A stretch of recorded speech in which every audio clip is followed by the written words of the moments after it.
देखिएगा, आज जो क्वेश्चन है मिक्सलिनियस का 10 है और ये एनसीईआरटी बुक से वेक्टर का क्वेश्चन नंबर 12। कुछ क्वेश्चन पिछले बार बताए थे और अब जो है 12 से जो 11 तक बता चुके हैं। देखिए क्वेश्चन में क्या कहा जा रहा है, let A vector equal to i plus 4j plus 2k comma B vector equal to and C vector equal to find vector d which is perpendicular to both vector a and b and c dot d equals to 50। अब देखिए इसमें क्या है कि d पर जो है perpendicular d पर परपेंडिकुलर a भी है और d पर परपेंडिकुलर b भी है, दोनों पर है। तो हम ऐसा करते हैं कि पहले तो d वेक्टर जो है निकालना है, उसको पहले मान लेते हैं। d vector equal to d1i plus d2j और d3k। क्लियर है, ये मैंने मान लिया d1i d2j और d3k। अब यहाँ पे अकॉर्डिंग टू क्वेश्चन के अनुसार d परपेंडिकुलर a, तो जब d परपेंडिकुलर a लिखेंगे तो इसको लिख सकते हैं क्या कि d dot a equals to 0, d dot a equals to 0। तो d मैंने कितना लिखा हुआ है d1i d2j और d3k और इसमें क्या करेंगे डॉट a वेक्टर में कितना i plus 4j plus 2k equals to 0। अब i डॉट i इसको लिखेंगे क्या d1 j dot j 4 d2 k dot k 2 d3 equals to 0। Clear, equation हम क्या मान लेते हैं, इक्वेशन हम फर्स्ट मान लेते हैं। क्लियर है, फिर देखिएगा कि d परपेंडिकुलर b है, d परपेंडिकुलर b है, यानी d पर क्या करते हैं b करते हैं। तो देखिएगा यहाँ पे d dot b equal to 0, d dot b equal to 0। तो यहाँ मेरा d जो है यहाँ पे माने d1i d2j और d3k और इसमें हम एक काम और क्या कर सकते हैं कि b वेक्टर भी लिखा हुआ है। b वेक्टर क्वेश्चन में लिखा हुआ है क्या 3i minus 2j plus 7k equal to क्या 0, क्योंकि परपेंडिकुलर वेक्टर में ही होता है। अब यहाँ पे i को i से तो 3d1, j को j से माइनस 2d2 और k को k से, तो यहाँ पे क्या आ जाएगा 7d3 इक्वल टू 0। इक्वेशन आ गया सेकंड।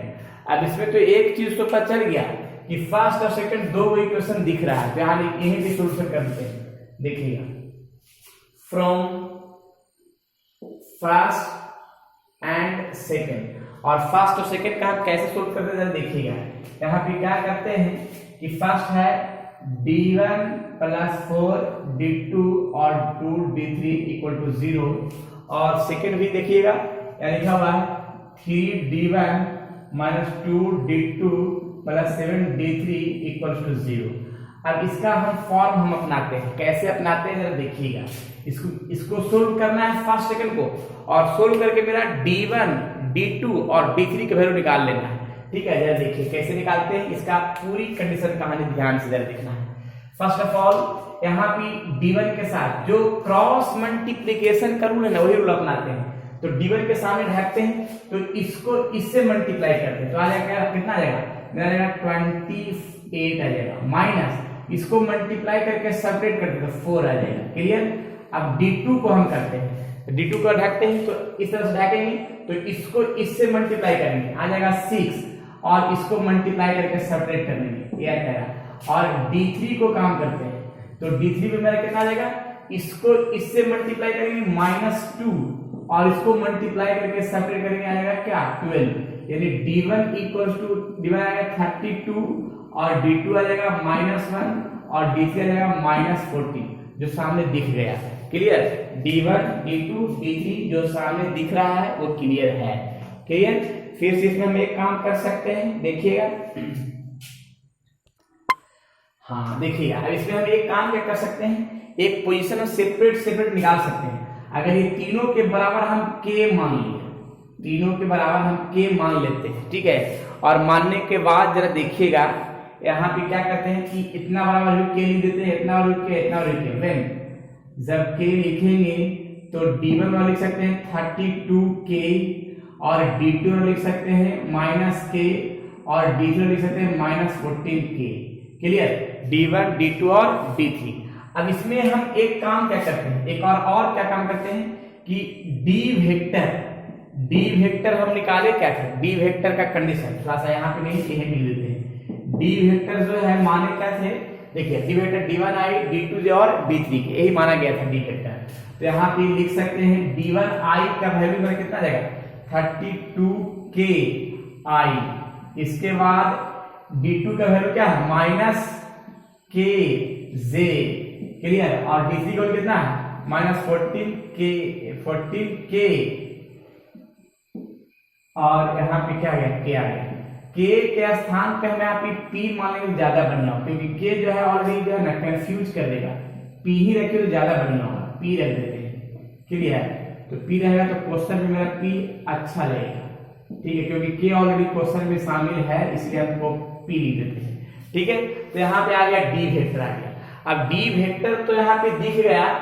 अब यहाँ पे क्वेश्चन में फिर हम कोई एक काम करते हैं कि c डॉट d बराबर 50 लिखा हुआ है, जरा देखिएगा इसका आप क्या काम करते हैं, थोड़ा सा इसको हम मिटाते हैं, उसके बाद आगे हम बढ़ाते हैं इसको।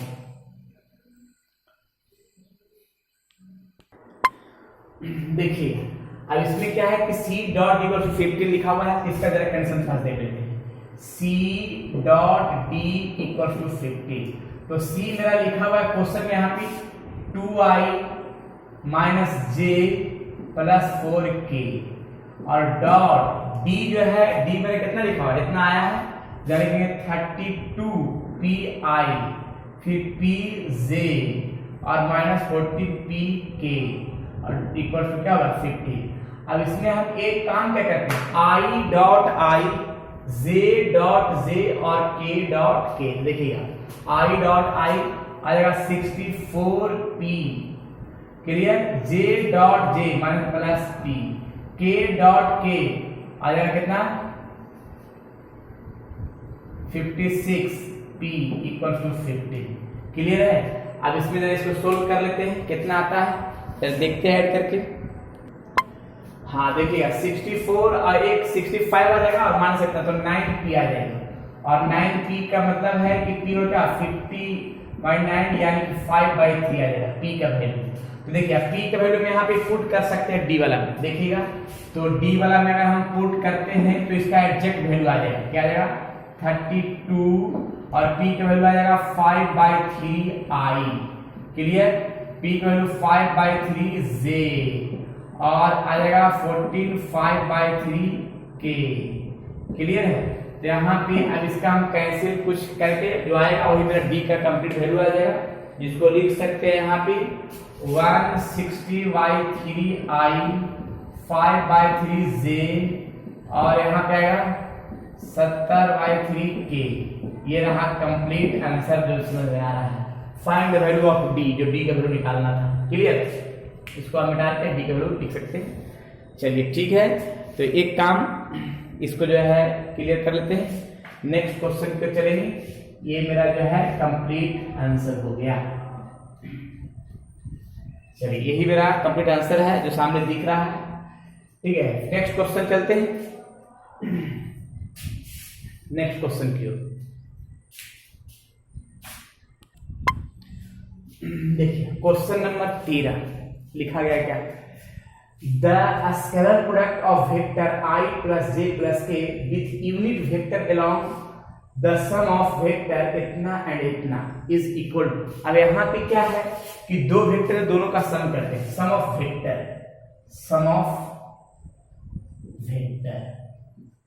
और दोनों वेक्टर को सम करते हैं, i वाला और i वाला के साथ कर लेते हैं 2 + लैम्डा i और j वाला को j से करते हैं तो आ जाएगा कितना 6j और k को k से करते हैं तो -2k। इसका एक नया वेक्टर मान लेते हैं, इसका मान लेते हैं क्या s बराबर एक वेक्टर मान लेते हैं 2 + लैम्डा i + 6j - 2k। अब इसका हम मॉडुलस निकाल लेते हैं, मॉडुलस निकालेंगे तो क्या होगा कि 2 प्लस लेमडा का स्क्वायर प्लस 6 का स्क्वायर माइनस 2 का स्क्वायर। क्लियर? तो इसका हम कंडीशन को हम सेट कर सकते हैं एक लेमडा के रूप में। जब देखिएगा इसको हम सेट कर सकते हैं A square plus B square plus 2ab, यानी यहाँ पे आएगा 4 लेमडा और 36 और -4, तो ये कैंसिल हो जाएगा। तो इसको हम सेट कर सकते हैं, क्या बच जाएगा इसमें lambda square plus 4 lambda plus 36। Clear? अब इसका एक नया नाम देते हैं। हाँ, यहाँ पे थोड़ा सा गलती क्या, -2 का स्क्वायर प्लस हो जाएगा, प्लस हो जाएगा तो यार कितना आएगा 44 आ जाएगा। अब इसका नया नाम देते हैं r। इसका नया नाम क्या दिया? r। इसको मॉडुलस का r। तो अब इसका यूनिट वेक्टर निकालना चाहिए। यूनिट वेक्टर, तो यूनिट वेक्टर के लिए क्या होता है? इतना बाई इतना, यानी मॉडुलस ये आ जाएगा इस तरह से। तो ये है 2 plus lambda i plus 6j minus 2k by r, जिसको हम लिख सकते हैं क्या क्या, देखिएगा कि इतना बाई इतने 2 plus lambda by r i 6 by r j minus 2 by r के। क्लियर? ये यूनिट वेक्टर आ गया। लेकिन क्वेश्चन में लिखा है क्या कि the scalar product of vector इतना विथ यूनिट वेक्टर, यानी दोनों का प्रोडक्ट करना है according to question. Scalar product of vector. अब यहाँ पे क्या है कि दोनों वेक्टर का हम प्रोडक्ट करते हैं, यानी इतना और यूनिट वेक्टर का प्रोडक्ट कर रहे हैं, जो क्या आता है इक्वल टू 1 आता है। देखिएगा i plus j plus k into unit vector का प्रोडक्ट। देखिएगा 2 plus lambda i plus 6 by r j minus 2 by r k equals to 1। Clear है? अब यहाँ पे एक काम क्या करेंगे, प्रोडक्ट करेंगे आई को आई से, जे को जे से और के को के से करेंगे, इक्वल्स टू आएगा। क्लियर? तो ऊपर में मिटाते हैं, जरा देखिएगा। देखिए आई को आई से मल्टीप्लाई किया, यहाँ पे सोल्व कर रहे हैं, तो आई को आई से करेंगे तो 2 प्लस लेमडा इंटू आर, और जे को जे से करेंगे 6 वाई आर प्लस के को के से करेंगे minus two by r equals to 1। अब इसमें हम एक काम कर सकते हैं कि एलसीएम लेते हैं, r 2 plus lambda plus 6 minus 2 equals to 1। इसको इस टर्म में हम एक टर्म और क्या सेट कर सकते हैं, क्या कि lambda plus 6 equals to r. तो यहाँ पे आर का जो कंडीशन है वो फ्रेश दिख रहा है। हाँ, अब देखिए इसमें हम क्या कर रहे हैं, तो इसमें निकालना है find the value of lambda. Lambda का वैल्यू निकालना है, तो एक काम कर, लेमडा का वैल्यू निकालना है तो आर जो दिख रहा है, आर का वैल्यू माने इसको हम पुट कर रहे हैं यहाँ पे। देखिए सॉल्यूशन का कंडीशन जारी है, लेमडा प्लस 6 और आर का वैल्यू क्या करेंगे, लेमडा का स्क्वायर 4 लेमडा प्लस 44। अब इसका टर्म और कंडीशन हम सेट करते हैं किस तरह से, जरा देखिएगा, पूरा कहानी पूरा क्लियर रूप से चलेगा। हाँ, अब स्क्वायरिंग करते हैं दोनों तरफ। जब स्क्वायरिंग किया गया तो यहाँ लेमडा प्लस 6 का स्क्वायर और यहाँ रूट खत्म हो जाएगा, 4 लेमडा प्लस 44। अब a प्लस बी का whole square, A square plus B square plus 2ab यानी 12 लेमडा, और lambda square plus 44 lambda plus ये आ जाएगा लेमडा स्क्वायर। क्लियर है? और इसके बाद जो है ये सभी को ये सब करेंगे तो 12 लेमडा माइनस 44 लेमडा 44 और ये आएगा 36। क्लियर? इसमें से इतना सब्ट्रैक्ट होगा, 8 लेमडा बराबर आ जाएगा इसका वैल्यू, 44 में 36 को सब्ट्रैक्ट करेंगे तो इसका जो वैल्यू आ जाएगा एग्जैक्ट 8 आ जाएगा, और 8 आ गया तो लेमडा का वैल्यू आ जाएगा 1। Find the value of lambda. Lambda का वैल्यू निकालना था, जो लेमडा का वैल्यू यहाँ पे दिखाते हैं, कंप्लीट लेमडा का वैल्यू आ गया 1, जो कंप्लीट आंसर है। ठीक है? तो इस तरह से हम सोल्व करते हैं लेम्डा का वैल्यू और क्वेश्चन क्लियर।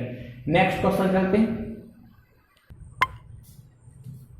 देखिए क्वेश्चन 14 में क्या है लिखा गया है, इस A vector B vector C vector are mutually perpendicular both vector of equal magnitude, यानी ये तीनों जो वेक्टर है इसका तीनों वेक्टर का मैग्नीट्यूड क्या है, इक्वल है। देखिएगा A vector equals to B vector equals to C vector, तीनों का मैग्नीट्यूड अर्थात मॉडुलस जो है इक्वल है, इसको हम मान लेते हैं लेम्डा।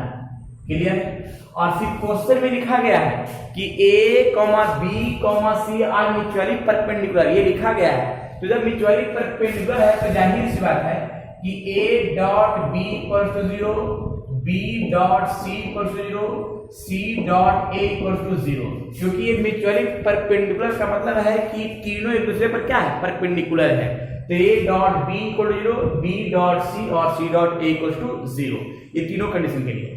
अब इसमें हम एक काम और क्या करते हैं, देखिए क्वेश्चन में लिखा है क्या कि so that the vector a plus b plus c is equally inclined to a b c, यानी a plus b plus c तीनों जो है एक एक करके इक्वली इंक्लाइन का कंडीशन सेट करें। क्या है, एक लाइन लिखना होगा। देखिए क्या लिखेंगे, लिखना क्या होगा, क्या कि let theta with the angle between a and इतना, let theta with the angle between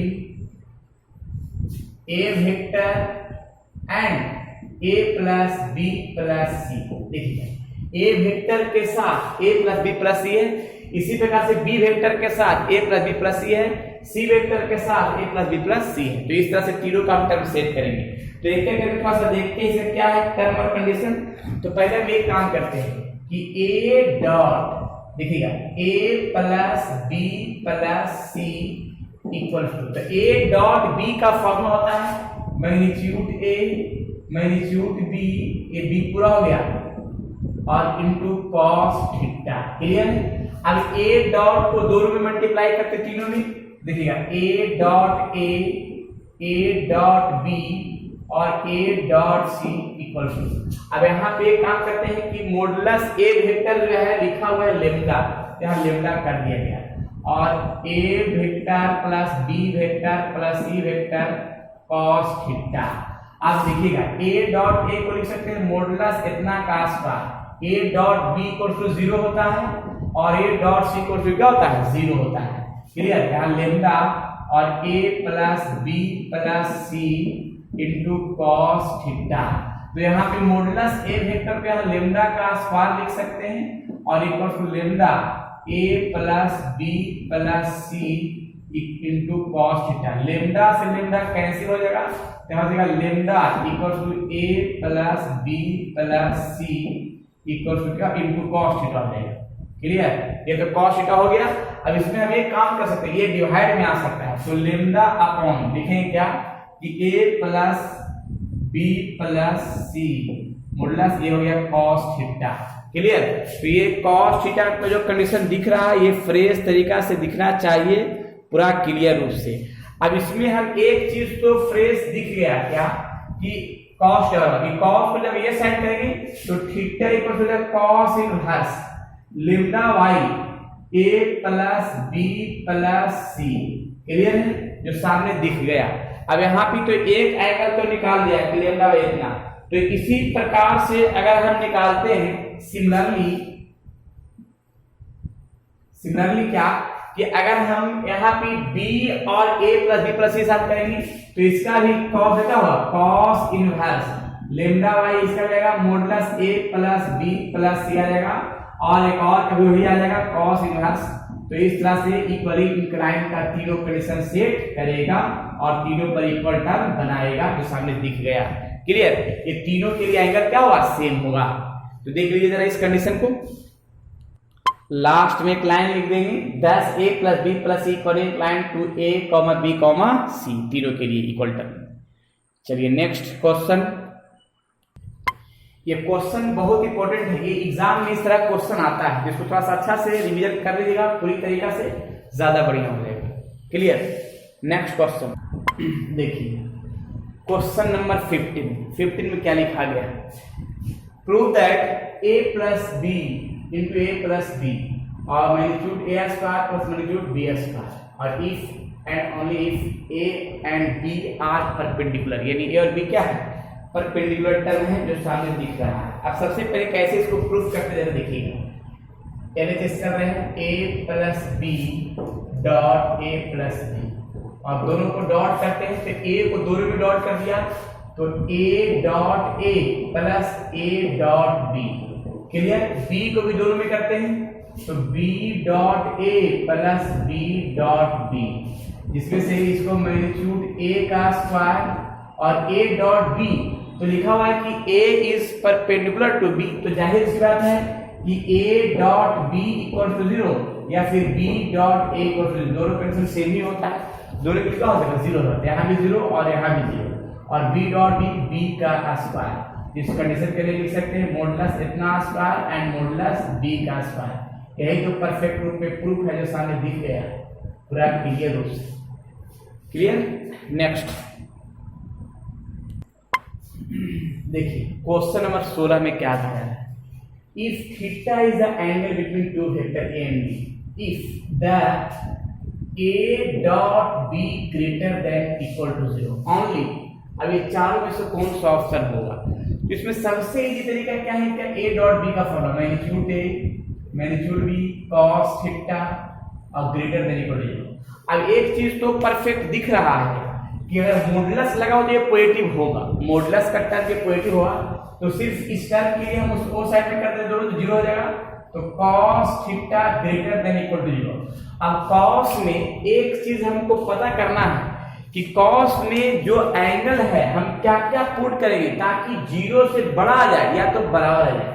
अगर 0 और 90 का वैल्यू अगर हम कोई भी पुट करते हैं तो 0 से तो बड़ा आ जाएगा लेकिन बराबर नहीं आएगा, तो ये हम 0 अगर पुट कर ही नहीं सकते हैं क्योंकि 0 से बड़ा पुट करना है और 90 से छोटा पुट करना है, तो 3 पुट करते हैं तो आ जाएगा √3/2, 60 पुट करते हैं तो 1/2। 0 से बढ़ा रहा लेकिन इक्वल नहीं आ रहा, तो ये कंडीशन सेट नहीं करेगा। और इसको हम सेट करते हैं 0 से और π/2 तक हम पुट कर सकते हैं, 0 भी पुट कर सकते हैं तो cos 0 का वैल्यू 1 आ जाएगा, ठीक है, क्योंकि इक्वल टू है, और cos 90 का वैल्यू भी पुट करेंगे तो 0 आ जाएगा, क्लियर। तो ये 0 से बड़ा भी है और 0 के बराबर भी है, तो ये कंडीशन क्या है, ये ऑप्शन नंबर मेरा बी होगा, क्लियर, क्योंकि 0 से बड़ा और बराबर ये कंडीशन मेरा क्या हो रहा है, ऑप्शन बी सेट कर रहा है। लेकिन अगर हम 0 से 180 वाला पुट करते हैं तो अगर हम 0 से 180 के बीच में 120 डिग्री पुट करते हैं तो 120 मेरा माइनस में आ जाएगा -1/2, जो कि मेरा क्या सी नहीं होगा, ऑप्शन सी नहीं हो पाएगा।